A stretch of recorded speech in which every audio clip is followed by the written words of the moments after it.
Welcome to the panel discussion, Preemptive Attacks, Relevance of Red Team in Enterprise. We have a group of esteemed guests with us. I would just ask each one of them to introduce themselves, and then we'll start with the discussion. We'll start with Emmanuel. If you can just introduce yourself. Hi, I'm Emmanuel. I've been working in the security industry for about 30 years now, starting in unofficial manner initially before it was called an industry, and moving on to more serious stuff and specializing mostly in telecommunications, mobile networks, GSM, that sort of things. And it's what I enjoy. I tried to escape from the industry a number of times, but it always pulled me back. So here I am talking to you about red teaming. Awesome. Next up, we have Dr. Erdel. If you can give a quick introduction. Sure. Erdel Roskaya, work at Standard Chartered Bank as regional CISO. I love the community. I believe events like this help us to share our voice, and you guys are doing a great job for years. I'm happy to be here, and I'm happy to be with our people, with everybody who's watching this and being in touch. Thank you. Awesome. Next, we have Kiran. If you can introduce.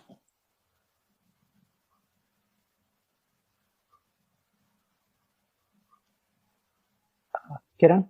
Oh, I'm sorry. Yeah.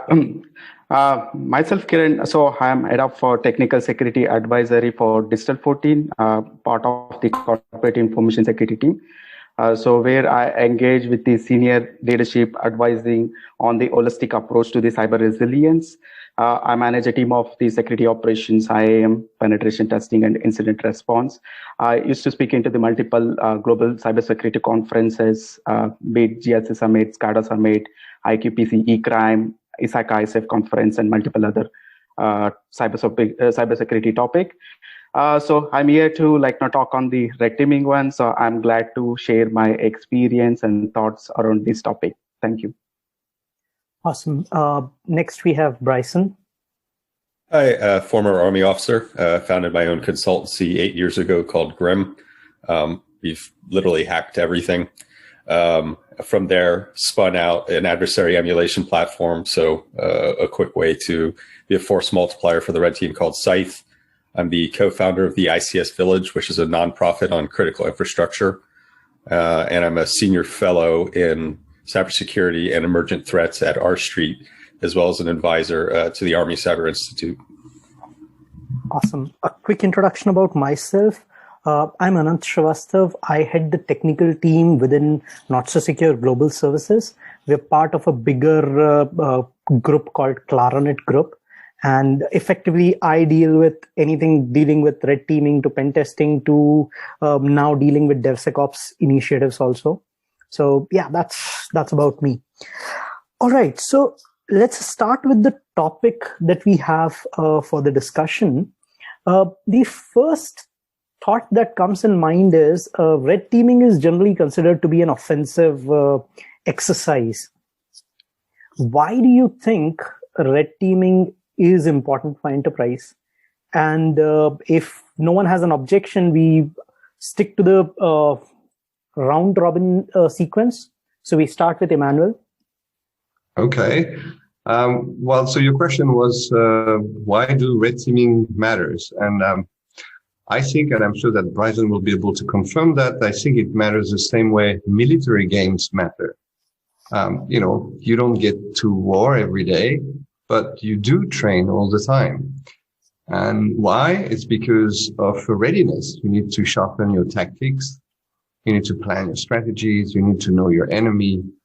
And I don't think there's any other security tactic that will help you discover advanced threat actors like red teaming. Why? Because they understand the attacker's mindset better, and that definitely contrasts with the myopic approach of most normal security teams. So that's my point of view. Dr. Adele. Red teaming is, in my thought, a must. This is the best way to uncover the unknown unknowns, as we say, right? Or, these days, Erica has it. Remember, like 10, 15 years ago, we needed a blind spot assist while we're driving. I think red teaming is the blind spot assist, which is basically helping us to enhance. Look, it's not me. James Comey, the ex-FBI director, who was kicked out by the ex-president, who is still current, he said there's two types of organizations. One, they know they've been hacked. Two, they don't. So why wait to get hacked? Why not go to Bryson, for example, hire him, let him do the testing for you, let him test what you have, and then move forward. Again, if I start to a new organization as CISO, it's like buying a secondhand car. When you buy a secondhand car, you want to go around, you want to check the logs. I have no clue of cars. I will take it to a mechanic. So before I even put my name on anything, same thing applies to red teaming. It will give you the view that people try to hide under the carpet, in my opinion. Kiran. Yeah, I think like some of you might already be aware of it. Just to give quick background on the red teaming. So red teaming is a method initially developed by German military in the 19th century, right? The idea was to better unpredictable common events called friction, right, in the military conflicts, and how to tackle this current situation, how to identify the behavior of the enemies, how to react to those situations. So that's where that this red teaming was initially coined, and where that Bruce Neer said in one of the articles, said that security is a process, not a product, right? As the cyber attacks becoming increasing sophisticated and act techniques become more highly targeted, and must learn how digital advisory think to identify gaps in the security program. A red team security assessment is to identify the digital, physical, and workforce elements in the organization, right? So it could be the financial impact or loss to the market advantage, or could be the corporate reputational damage to the various threat. It could be the state-sponsored or the criminal organization being the threat vectors which is popping to the organization. That's where that so it is deviating from the traditional penetration testing kind of method, right? So it needs to simulate it with the real world situation, real world scenarios by replicating the tactics, techniques, and procedure for real world scenarios. That's where that red team is essential. And in some organizations, people may be doing it as a full time. In some organization, they have somebody they are outsourcing it to the third party to do this kind of activity. Awesome. Bryson, your thoughts? Sure. Red teaming, first of all, must be important, or why else would I be up at 6 a.m. on a panel for it? The second part is, so we're using the military references. We have an expression that the more you sweat in peace, the less you bleed in war.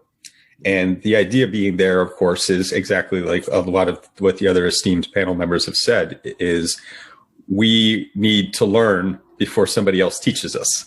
And we have another aphorism in the military that no plan survives first contact. Attackers are not following your rules. When I like that we also pull the fact that it's not just technical. It's the combination of your risk surface across technical and people, and understanding what kind of chaos and how they're working outside of those normal operations. One of the things I think that is always enlightening, and this is why I'm a big fan of tabletop exercises, is how quickly you start seeing assumptions laid bare in your organization, realizing that you hadn't thought this scenario through, that's not documented. When several people start looking across the table from each other and pointing the finger and be like, well, I thought you would have been responsible for that. You start to really peel those things back. The entire purpose is to find the risk of your business. It's assuring that your business operates the way that you think it's going to. One of the things that I like to point out all the time, because I think it's hard for IT and defensive and then offensive security folks to put this, is where do we fit with respect to the business? The entire purpose of a business is not to do red teaming, unless you started your own red teaming company. The purpose of a business is its own operations. IT is a support mechanism that enables a modern business to scale at an efficiency that we couldn't see before. Inside of that, then, is defense to assure that IT. Offense is a niche within that. I think this is important because, one, it ties how budgets and priorities as well as how a business looks at these, because we have a strong problem in this industry of talking nerd and thinking the business is just going to get why red teaming is important. We have to translate it into their terms, understanding that that relative order is never going to change. The other part, because I want to echo what Kieran did, is Kieran also started to lay out the other misconception that we have is a lot of people think red teaming is a lot of different things, right? There are three core elements to looking at a business. I break them down into the attack chain as fundamentally just three areas: reconnaissance, access, post-access.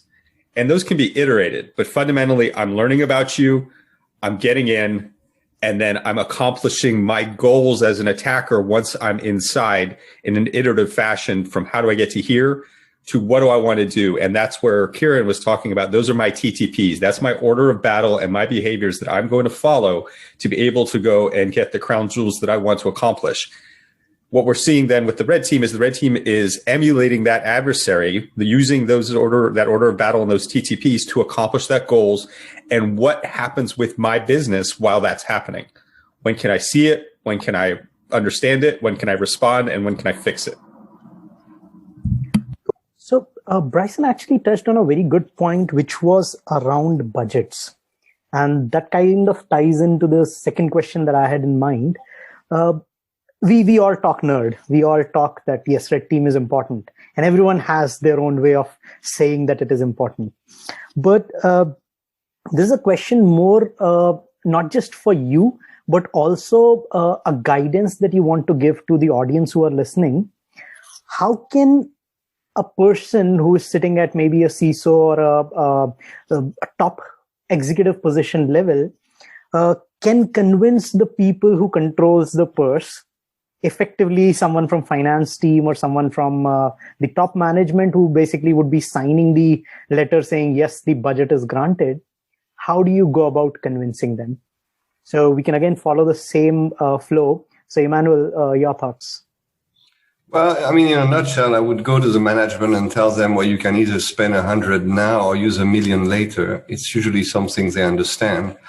But the industry has evolved a lot in recent years and decades, at least since I started. In the beginning, the management was not even aware there was such a thing as information security breaches. There was no awareness. It happened, of course, but they didn't know about it. And then there was some sort of basic awareness where they sort of knew that, wow, we need to do something about it. But that didn't necessarily mean that they did it the wrong way, did it the right way, sorry. So they would spend money, but not necessarily in the right areas. I mean, in the telecommunication industry where I work a lot, they would go out and buy every product they could get their hands on, because in the telecom world, they like boxes. You know, they don't understand the concept of a service like a pen test or an audit or a red teaming. No, they just want a box that they can plug into their network and it serves a certain function. For example, preventing every security threat known to man. And of course, there is no such product. However, recently, in the last few years, attacks have become more sophisticated. The awareness due to media exposure and all sorts of factors have basically improve the way management understand those threats and know that not only something needs to be done about it, but something useful needs to be done about it, something that actually produce results and brings them a return on their investment. And it, of course, leads to another question. How do you measure that return on investment? I mean, how do you measure the fact that you're not being hacked? Can you put a number on that? And more people are doing that. And red teaming, it has to be part of the equation because, in my view, it's the only way to actually get a proper return on advanced threats that can compromise your network for years. In telcos, we've seen threat actors that have been exploiting, the networks they were in for years. Literally, we've seen actors that have been there for more than 10 years in certain networks. extracting data, CDR records, information about subscribers, geolocation data. Now, how do you measure the cost of that? How do you translate that into something the management can understand? Well, it's another exercise, of course. And we tell them, well, you have a reputation threat. You've got a privacy disclosure threat. You can have your license revoked because you're not doing enough to protect your customers. And it's all down to basically, my stock price could be affected and I could lose a lot of money. I could lose millions. And that's the language they understand. And, well, Red Team is a good way to mitigate those risks that can lead to financial disasters. So, yeah, that's it. So, Dr. Adel, your thoughts? Emmanuel has explained it well. So let me take it from the other perspective. CISO. As a CISO, which I'm the regional CISO at the moment, not the group CISO. I'm responsible of multiple countries. Again, 10, 15 years ago, what CISO? What cybersecurity, right? It was a bit hard to explain why you needed to invest. But today, if you ask me one thing, what hackers do well is because of them, we have more value. They know, like 10, 15 years ago, we used to be the guy who, hey, virus, go format the computer. Yeah, you got access to my C drive. And, it was sending a couple of NetSet messages or whatsoever. Of course, there were some other people that were going to advance, but it was limited. But today, everybody's aware. So we transform. And if you ask me today, what is the role of a CISO, to answer your question? It's not being a nerd anymore. You have to understand the business, and you have to understand the business to the bits as you understand cybersecurity.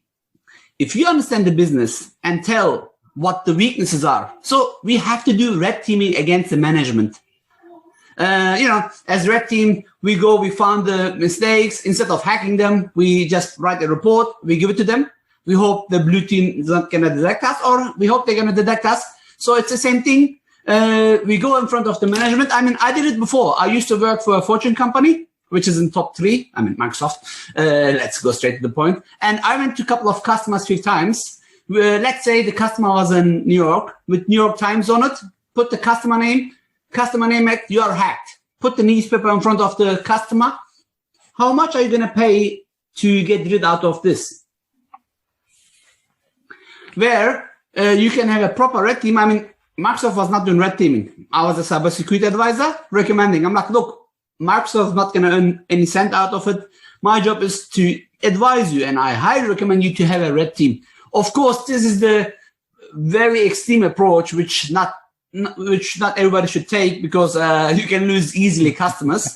But but honestly, I did it, and I swear to God, I went to a CISO explaining if they don't do X, Y, Z, they're gonna get fired, straight in the face. This could be understood as threatening, or this could be understanding as advisory. If you go with the facts and tell, it's like, hey, COVID-19. If you don't want to die, maybe it will not kill you. All what you have to do is wear a mask, use some hand sanitizers, keep a distance, and try to follow the basic rules. It's up to you to stay healthy or not. So, in my opinion, every institution should have a cybersecurity strategy. And this cybersecurity strategy, it should be not just based on the products. It should be based on, of course, training the talents. I don't want to take the question to a different area, but the most important thing is the cybersecurity strategy should also tell us what our weaknesses are. Isn't that why we go to doctors? When you feel a pain, when you cough a lot, you go to the doctor, for example, and hey, you're smoking too much. If you continue like this, you're going to die. It's up to you to stop smoking. This is also some sort of red teaming, in my opinion. The only difference is, I wish, you could go straight to red teamer. We are not there yet. But if big organizations continues to get hacked and paid millions and millions as ransom, I don't want to mention the name, but I think we all know. Honestly, if you ask a company to go to Emmanuel's or Bryson's company, pay, I don't know how much they charge, but I'm pretty sure it's not near million, okay? Not even ni hao. So how much did that big GPS smartwatch company paid? They were demanded for 10, negotiated 4 million. I'm pretty sure with that $4 million, any professional red teamer can rebuild the company with, I don't want to mention zero trust, this and that, but things can be built in much better way, right? Again, I don't want to take others' time. Back to my car example. If you don't understand the car, take it to a mechanic. And if the mechanic tells it's a great car, but the gearbox has some issues, you're going to pay $200, $300. I don't know, I'm making it up. Change the gearbox, this car will take you for another 100,000 kilometers. If you ignore, one day under the rain, you're going to regret when the car stops. Oh my God, you have to push the car. That's why, putting all this into matter, explain this in the business way, not as I did, to the management, should make your life a bit easier, in my opinion. Kiran, what has been your experience? Yeah, well, I think I agree with most of the thoughts from Emmanuel, Erdal, and Bryson regarding this. I think with the current situation, knowing all that organizations are going in the difficult times, right? Many organizations, if you put across any line item, even if it is part of the budget also, right? So they always ask that, what is the purpose of this? You need to justify in the current situation, right? That is hard for any of the CISOs or head who leads it for the penetration testing or the red teaming kind of exercises, right? The investment, you need to justify it to make it viable, and you need to link it back to the business, and you need to show that how this business is getting benefited out of it, right? So as I mentioned it earlier, that some organization can have a dedicated red team, others may have a pen testing team, right? So they do both periodic penetration testing in addition to the red teaming. It's not much difference in the approach if you either keep it dedicated red team or the team which has the penetration testing and doing the red teaming, right? So I always strongly recommend, in case if you don't have the dedicated red team, you always can have some pen testing team which you already have in-house, and build the capability within the team itself, right? Equipped with the adequate tools and education by attending to the SANS, Black Hat, Nullcon, RSA, or Cocoon kind of conferences to know how adversary act in this specific situation. So, and also know what are the things which you need to help the organization to improve the security posture, right? That's what it is very important to benefit it from here, right? So, and also when you talk to the chief finance officer, for example, suppose you link it back to the dollar value and reputation factor with some finding impacting to the business. If you talk on that, I wanted to do the red teaming on my network infrastructure. Okay, is this anything which is required for the business right now? People always have this question, right? So always bring it back to some critical application, showing and demonstrating that. So it's for example, if it's in the combine, you can show it something like the payment gateway, right? Or if it's a bank, show it at the ATM switches, right? So this is where that we are performing the red teaming, and make executive team understand the need of the red team and how it can be benefited. And then once you get the buy-in from the management, get the budget approved for this, then get into the next level and improvise the red team engagement model itself. So it's a gradual process. It's not a one-time job. Actually, you can do it and perform and complete it. So you need to take it as a long journey and show it as a pieces, and show that what you can achieve as a tangible result at the end of this engagement. Then demonstrate it, make your executive team coach, and tell them that they can able to talk the other peers actually in the business. They can tell that, so how it can be benefited by considering it, the red teaming exercises, how you can prevent some of the cyber security attacks.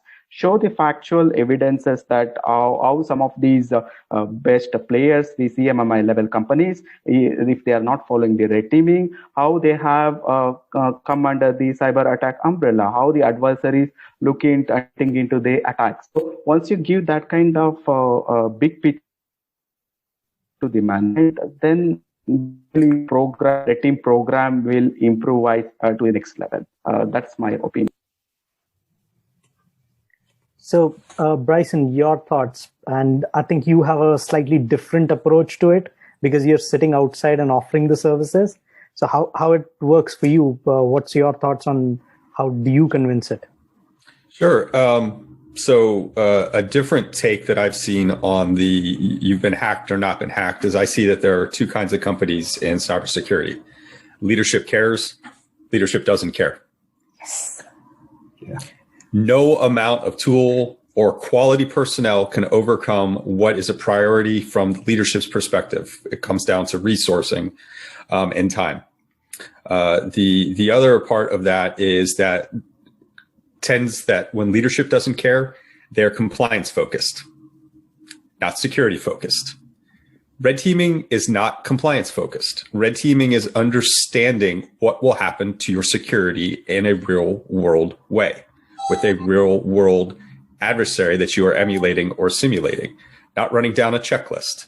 You want to be creative. You want your red teams to be thinking outside the box. Now, saying that, one of the pitfalls to the red teams is I see red teams that just try to win. They do whatever they think they can do just to win. I get in, I own Active, I own Active Directory and domain. I drop mic, I walk out because I own everything. I've got it. I'm done.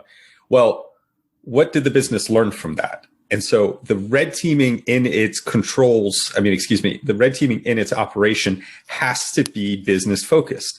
When we talk about talking the business language, that is, as Karen said, right? We're trying to talk dollars. Do not talk CVEs. Do not talk server configurations. They don't care. They do care going, well, this is your customer's financial information. This is PII. This is PHI, right? These are things that have tangible value and we know what that value is to our business. The other challenge that we have is, as Emmanuel is talking about, though, is, okay, let's talk about risk. Well, simplistically, risk is impact times probability. Human psychology for all of us is terrible at understanding and appreciating future risk. We just don't. We are really good at, well, I'm doing this already and therefore it's already good and I don't need to worry about that. And so being able to understand how much that is a real risk is a very difficult problem because you're fighting that psychology. The other challenge for the red team is that inherently there are different ways to run red teams, right? I can pick different starting points. I can be black box where I have no information of the organization. So this is something that would happen with an external red team, to more of a gray or white box where I'm inside the organization or I have information to start. I always recommend that because going back to the 3 phases of recon, access, and post-access, business value increases down those phases, right? Recon and learning something about you doesn't harm your business. It's just me gathering information and that has some value. Access is the proverbial burglar coming and picking the lock to open the door, and they're now touching your computers and they can get shell, right? I've got access, but I actually haven't done anything to you yet. I'm there, but nothing has happened. I haven't stolen anything.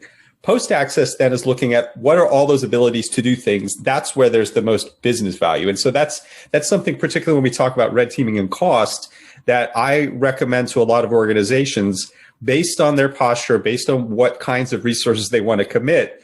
The cheaper red teams, there are ways to do that and still emulate valid parts of the attack chain from an adversary perspective that doesn't cost as much.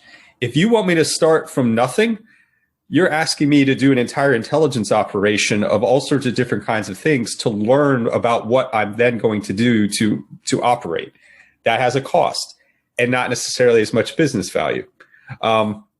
This is where I'm going to then bring a curveball into this is where I believe the concept of what we call purple teaming has come about. For those of you who haven't heard purple teaming, no, we're not just making up additional colors. Polka dots are not next. Purple teaming is it.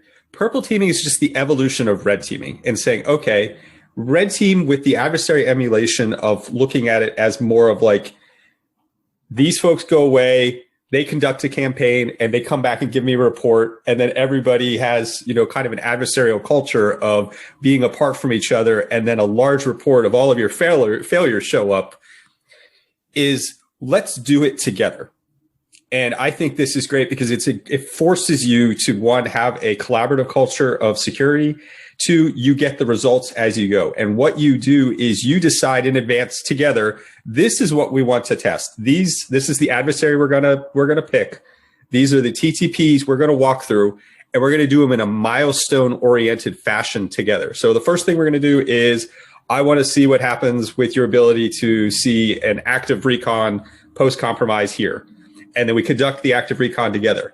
And meanwhile, the blue team and the defense are sitting there going, well, we didn't see that, or how do we do that? And you dial in the detections, you validate that, and then you move on to the next step. And so you're improving as you go, and everybody's a part of that. Awesome. So I think, Bryson actually touched on some important points around purple teaming or making the results of red teaming usable within the organization. So another slightly related question that I had was, I think all of you have seen red teaming exercises. If I pick the wrong side and ask a question, what do you think are the major pitfalls people have when they're doing red teaming or they're asking for red teaming? Or maybe take it from your own experience. What was that one red teaming experience that you think you could have done differently or better if you would have thought in a different manner? Maybe sticking with a target where there was no point targeting that because it was getting decommissioned 2 weeks later, or maybe looking at the environment in a totally different manner. What has been your experience? Something for people to think about that, hey, this could be a tangentially wrong approach towards red teaming, and I should avoid that. Let's take from the same order. So, Emmanuel, your thoughts? Okay. Well, I think you cannot approach red teaming the same way in every organization. And to use another military analogy, and I'm sure Bryson will have better ones, you don't plan a land invasion, urban warfare, or submarine hunting the same way. Exactly. So based on that, there can be different approaches that give different results. I mean, continuous testing obviously comes at a cost, but it's optimal risk discovery because you keep doing it all the time. So you might actually catch the second time what you've missed the first time. And pre-approved engagement can have a wider, deeper view of the scoped area. And this can be very important. For example, in telcos where I work, there are some key systems that are not often audited because they're mission critical, because they're proprietary, because nobody really understands the security issues of them. And to go back to your question, what could have we done better? Well, I feel that sometimes we don't go deep enough in those areas because of constraints from the vendors or constraints from the operator we work with. They say, oh no, please don't go there too deep because, that could affect the service and, service quality might be affected. Subscribers might notice. They're very, very nervous about that, because in telecommunication, it's a mission critical environment. You cannot disrupt the service. It's always a priority number one of those organizations. Security always comes second. So, yeah, I guess in those areas, sometimes I regret that we couldn't go deep enough and engage them the red team way on those very interesting, obscure proprietary platforms. So apart from that, I'm sure there are always things we could do better, but that's kind of true for every kind of job.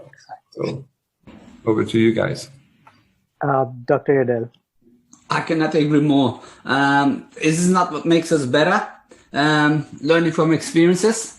If I had today's mindset when I was 20, probably I could be even better today. And when we look at humanity, this is not what happened.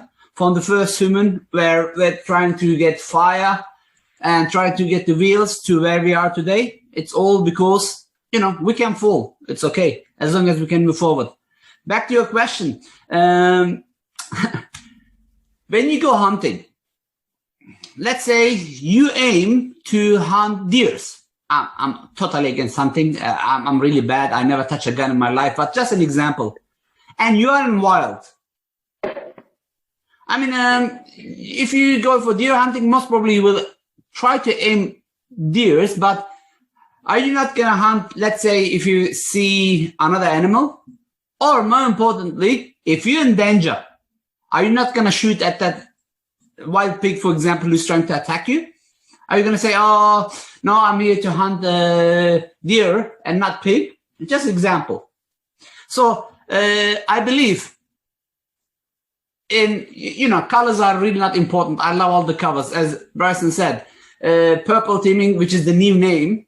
But if you want to call it orange team or blue team or red team, honestly, as long as you get value out of it, having a dedicated team, looking continuously, approved or pre-approved, honestly, team should have their, in my opinion, purple or red team should be always independent. Of course, within the group policy. When I say the group, I'm not talking about the active directory group policies, okay? I mean the company policies. They should be able to do whatever they like. When I say whatever they like, it doesn't mean they should go and read CEO's emails in the ethical matter. Of course, they need some, like, if there is a pen testing activities, I would love to get the approval, for example, from the CISO, but everybody else should not know. They have no business to know it. I mean, if I tell, now, Anand, I'm going to come and test your alarm tonight, what will you do? Will you go and sleep or will you go and ensure? It's like if the auditor tells you they're going to come and audit your business today at 3 p.m., I hope you get ready beforehand, right? And you don't wait till last minute. In my opinion, this engagement should happen as you wish as the team manager. Try to measure the strength of the blue team, the strength of the activities, because if you don't do it, I'm pretty sure, depend on which organization you are, there is plenty of other people. They are waiting to find that one mistake, one vulnerability, one open door, port, you name it, to go into your organization and maybe harm you, which can damage your brand, your reputation, your job. I mean, CISOs, unfortunately, are like the coaches in the sports scene. You might be the most famous. I know probably cricket will be a better example for you, but I'm going to give maybe basketball or football example. Mourinho, I'm pretty sure you heard the name. This Portuguese coach who became very famous, who was even Manchester United, won all these cups. Doesn't matter what your name is. If you don't bring the results, you're going to be the first out of the door. You cannot replace the whole team, right? So it's up to you to protect the companies, organizations, whatever, brand, your reputation, and of course the confidentiality, integrity, and ability. I hope this answered the question. Pretty much. Bryson, what's your take? Sure. So again, the external perspective. Just a minute. Sorry, I skipped Kiran. Kiran, we'll take him first and then we'll come to Bryson. Okay, Yeah. Thank you. I think the good part of this panel discussion is that, so what we see is that two from internal one and two people who are at the vendor side, right, on how they are seeing the pitfalls, like at the enterprise level. So what are the challenges? What are the lessons learned? So as a team, actually, what they are seeing in the various engagement, it is a good learning exercise for everybody. So what I always see it actually for any of these red teaming exercise, the scope matters a lot because you have to define the scope of activities which you will be performing it, and what are the target system which you will be looking into the red teaming part. In some cases, vulnerability can be safely demonstrated on a live environment. Still, it's not wise to launch a real attack against the production system, which are business critical in cases which are not having any background to anybody in the organization. If the red teamer has the understanding and competent and confident enough with the specific scenario and has taken the pre-approval well in advance from the CISO, then it should be okay to execute it to the specific scenarios what I'm referring. So if you're targeting on the Active Directory, targeting on the pretty standard applications, no need of any kind of pre-approval. So if it's something which is the specific business revenue generating application, that requires the special approvals. So in addition to this, so sometimes the red team or the blue team or even could be the purple team are proud of what they are doing it, right? Like sharing of information could be a challenge. It's in some cases what they think, team thinks it, you know what, like, so I am the strongest, I can able to break it, any kind of network what you have, right? So in the other way, it's coming from the blue team as well. So not all red team or the blue team test scenario might not be possible to cover the environment like these SCADA systems, because there are systems where that you not able to do it, the sophisticated attacks in a real time, because it's not directly connected. As a red teamer, without knowing the context, without knowing anything, if you give him target to the SCADA system, it may take longer time. Probably you can break it out, but it takes longer time. So in some cases, like, so what I strongly believe in, rinse and repeat the testing. So what you are doing the testing, don't think that is the full and final. So you need to identify it and you need to take it to the next level, do the repetitive testing and work with the various team internally and ensure those findings are mitigated 100%. So if you just doing the testing will not help it in any way. It's just like accumulating laundry list of findings. So you need to fix it, scope the application to be well tested in the organization and remediated as well. Yeah, that's my thought on that. Thanks, Kiran. Bryson, back to you. Sure. So first, reiterating what I said earlier about the different kinds of leadership focus, compliance versus security. Compliance focus is give me a Nessus scan. Security focus, do a real red team. Vulnerability scanning is not red teaming. Second, client ego. I have met clients that are just like, yep, just see if you can beat us. We think we're the best in the world. And that's not the point.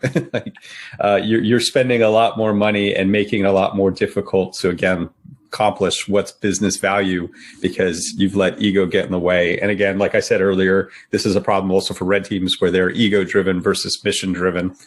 And then the final piece, which I'll throw on, follow on from what Kiran just said there is, so once you've achieved a new posture that is stronger based on what your lessons learned, repeatable testing is key to being able to continue to validate that posture is maintained.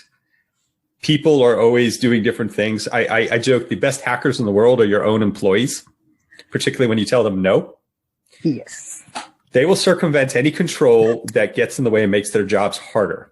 So understanding that continually changing calculus of people, the employees in your organization, as well as your IT staff, and those controls, because you cannot, I mean, you'd be surprised how often things have configuration drift.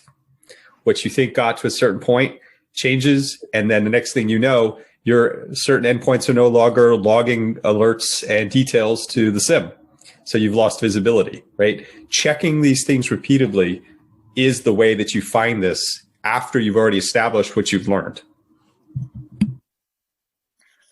Cool. Bryson, actually, Dr.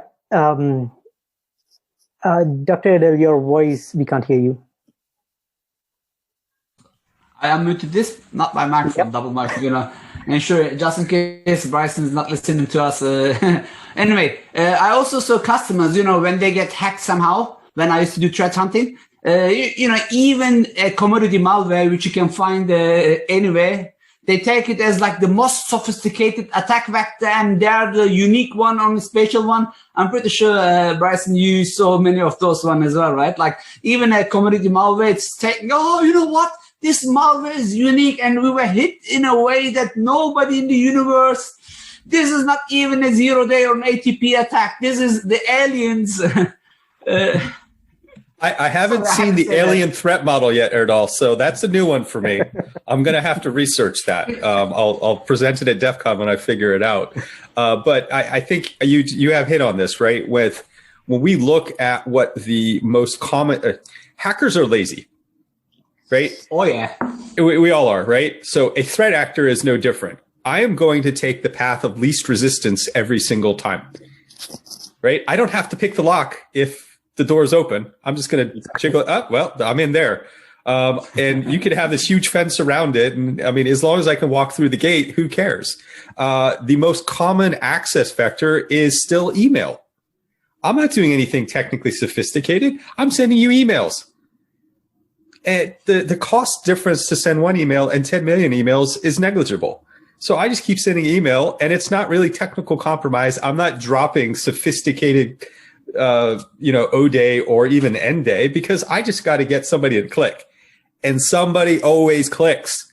And then once I'm in, all I'm doing is blending in with what your operations already allow me to do. I mean, so particularly in critical infrastructure where I do a lot of work, critical infrastructure is fantastic because nothing's encrypted and every machine just does exactly what you tell it to do.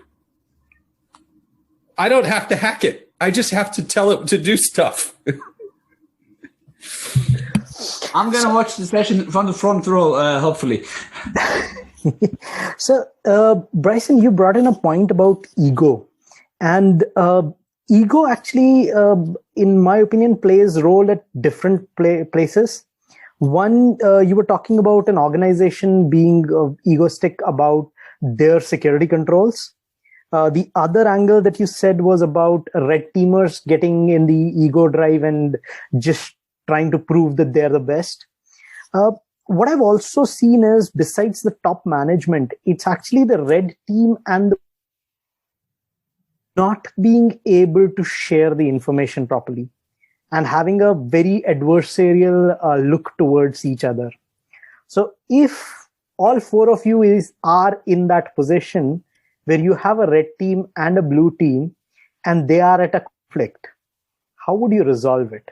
Because this is, I think, one of the most common things people face who are sitting within the organization. So what's your thought? Let's start from Emmanuel. Well, that's an interesting question. And I will go back. I didn't know I was doing purple testing until Bryson mentioned it. Many times when we do the red teaming exercise and we present the results, then the opposite team, the in-house security team, they say, oh, wow, how did you do that? Can we learn about it? So actually, we turned them purple. I didn't know there was such a term, but I'm definitely going to use it from now on, if that's okay, Bryson. Purple teaming has value because not only you will expose the risk and the security threat, etc., but you will also bring up the level of the in-house security team. In telcos, they always have a security team and with different level of competence, of course. But part of our role is always to make them better. They should be able to defend themselves. They shouldn't be only relying to us doing the job. And I think that's a very valid point. And to go back to the ego problem, and I'm really happy we talk about that because there's a lot of ego in the industry, both on the client side, but also on the professional side. One security risk that we don't always take into consideration is security professional risk. The guy that say, well, I have a CISSP and I'm the best and you can trust me. And some managers listen to that and some even believe it. So, you get the illusion of security because some guy who doesn't really know what he's doing can talk the right way to the management. So that's definitely a risk. And from the red team perspective, what we've seen sometimes is that some red teams might not have the skill set necessary to be at the level of advanced threat actors. And the experience can be humbling. there are some threat actors that can do stuff that you don't even know exist. In the telecom industry, there's one story that is quite famous. It's called the Athens affair, like the Greek capital, because it happened in Greece. And a threat actor was discovered by a bit by luck. And they were able to, live patch, in-memory patching of binaries running on mobile switching centers. Those are high available mission critical platforms. The platforms that are switching your calls. They're written in Plex, a language you probably never heard of. And they're able to binary patch live those systems. When you see that, you know that you can't do that. You know that you will never have that kind of knowledge. Obviously, those were government threat actors because nobody else has the resources to go into that. So as Red Team, we shouldn't let our ego, take precedence, and we should always have the approach that, maybe there are some threats we don't know about. It's important to, not always believe we are the gods of information security. And thanks all of you for mentioning that. I think it's important. Yeah. Cool. Dr. Adel, your thoughts? Ego. I mean, we all have some sort of ego, right? I got a PhD. I wrote dozens of books, or I worked in the military. Honestly, I used to train as well many years ago. And sometimes when I used to go classes, I see my students. I'm like, oh my God, how did you do that? The good thing in cybersecurity, it's like being in China. I don't know if you went to China. If you go to China market, you go and negotiate. And you negotiate. At the end, you believe you got the best price. I mean, I guess you're from India. You know exactly what I mean. And you think you got the best deal until you go and meet a friend that they got even a better deal. Being a cybersecurity professional is the same thing. You think you are the best, and then you meet a 17-year-old boy who hacks Twitter and collects $100,000. He's just 17. Or I can give many other examples, right, from this. So ego is good as long as you know how to control it and how you move forward. Because at the end, we all spend our life to come to a place in a career. You're not in our careers. You're not going to let a little boy go challenge Emmanuel, who spent all his years and get gray hairs to build his company, to bring it to this stage. Or, of course, he's going to have his pride or ego, in other words. But I'm pretty sure his ego is not bigger than him. That's why he is where he is, looking at his public profile. Again, step back. Knowing is good. Sharing is good. But there's going to be always better. And I think Kiran has reminded me that, or maybe it was Bryson. Sometimes, hackers are lazy, right? And if you don't have, you don't have to really always wait for vulnerability. Somehow, if you go, as Bryson said, I think, into your organization, you go do a search into, you do enumeration, and sometimes you find some executables ready for you there because somehow the internal security team did some testing. Somehow they were able to download some stuff and they done some penetration testing, maybe successfully. They forgot one little important step to clear the track. They forget that the executable, DLL, whatever there, which can make Bryson jobs much easier sometimes to execute. And unfortunately, I saw this happen as well. Again, I'm not in this deep level industry for a while now, but when I look back, I still remember and smile. And when you speak, I'm like, how can you forget this? I'm like, yeah, it's just a little DLL. But again, sometimes, it's doing, as I said, we all do mistakes. As long as we fall and move forward, as long as we learn from it, that's why we're in this community. Bryson wakes 6 a.m. up. Emmanuel, he left his business. Kiran, he took some off. In Sydney, at the moment, it's 11 p.m. here. I'm currently in Sydney. And believe it or not, I'm going to wake 1.5 hours. I have an engagement with Microsoft, but I wanted to be here because it's important to share, because it's important to learn, more importantly. I hope this was I wanted to add different angle for the question. That's Kiran, you're next. wonderful. Kiran.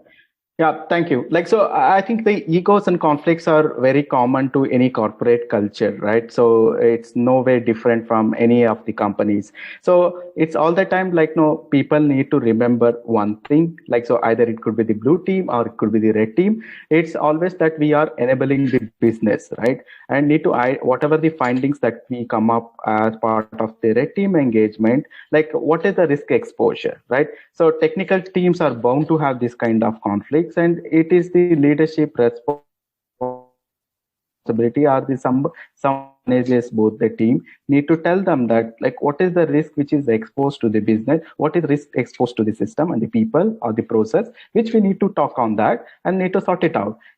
If we solve it at that level, then we can able to reduce the ego or reduce the conflicts within the both the teams. So it's always the robust interaction between the red and blue team is necessary. It's not a win or who wins or who lose the game, right? The objective is to establish a win-win environment where blue team learn from the process and develop sharpened skill to defend the organization system when the red team is chartered or with an alternative solution. So it's not so who wins or who loses the game. So it's always as a people always have one kind of mentality that, so I want to put in front of you, everybody should agree to that one. That's not, that actually it's not a correct way of defining the things. So if you step back and understand the holistic view that how it is impacting, then probably can avoid the conflicts and also the ego within the red and blue team. That's my view. Awesome. Bryson, your thoughts from your side of the picture. Everyone on this panel is a leader.